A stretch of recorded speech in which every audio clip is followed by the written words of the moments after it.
Welcome.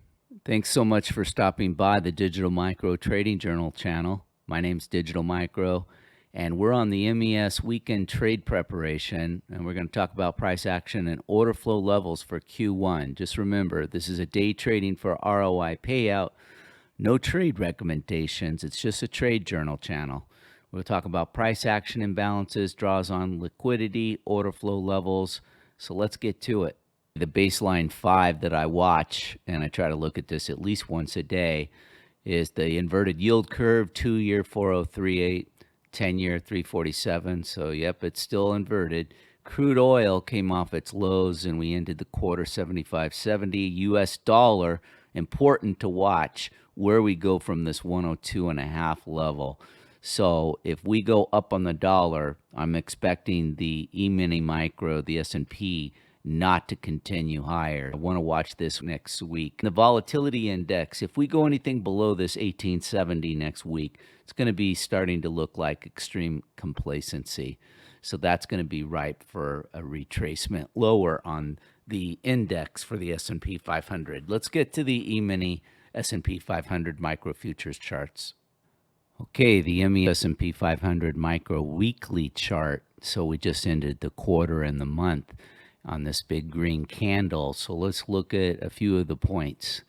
Number one, in March, this red line down here is a relative equal low to the first week of January, and that price comes in right around 38.40.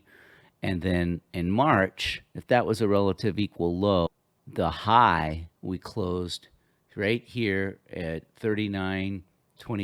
My numbers come from a 38.40 to a 41.39 flat. So 7.79% from the low of March to the close of March. And the three things in this gray box are how we ended the quarter on T+2 close, year to date, anchored VWAP, and the 3-week equilibrium from the low of the month to the close of the month. So you can see in this rectangle, this gray rectangle, these are the three levels. And the last thing I want to focus on is this red arrow. If price, this could change as of next week, which is a holiday week for a lot of people. If this holds, this algorithm sell signal, because right here we had one, you can see that was around February 3rd. And look what happened weeks later. It went down. We've got another sell signal with a delta of 24. This was a sell signal, algorithmic, with an upthrust and a delta of 121. So I'm just saying, I'll look for Monday and Tuesday to see if this is still there. If it's not, then no need. So that's basically the wrap on the weekly. Let's go to the 24-hour. 24-hour chart. Okay, I zoomed out to encompass the whole Q1 just to see again where we are in price levels. So I've got some fair value gaps here in teal, gray, yellow. You can see here where price is, how we closed for the daily, and what I've got below here is the strength of the hits order flow. I do look at this, but not on every single chart, mostly on the 1 minute. But I did this just to show the strength of the hits the last 3 days are equivalent to where we were in early January, where we had this bull run start, and the level of highs on these strength of the hits versus the end of the March for the close of the quarter was very high. And we had the sales in early March, and that's where we hit the relative low that I pointed out on the weekly. So I want to zoom in on the 24-hour and then just focus on the last 3 days. The last 4 days of the 24-hour and how we closed the quarter, the week, the month. And what I've got here is these 3 bars and how they created 2 fair value gaps. So here's the first one. Here's the second one.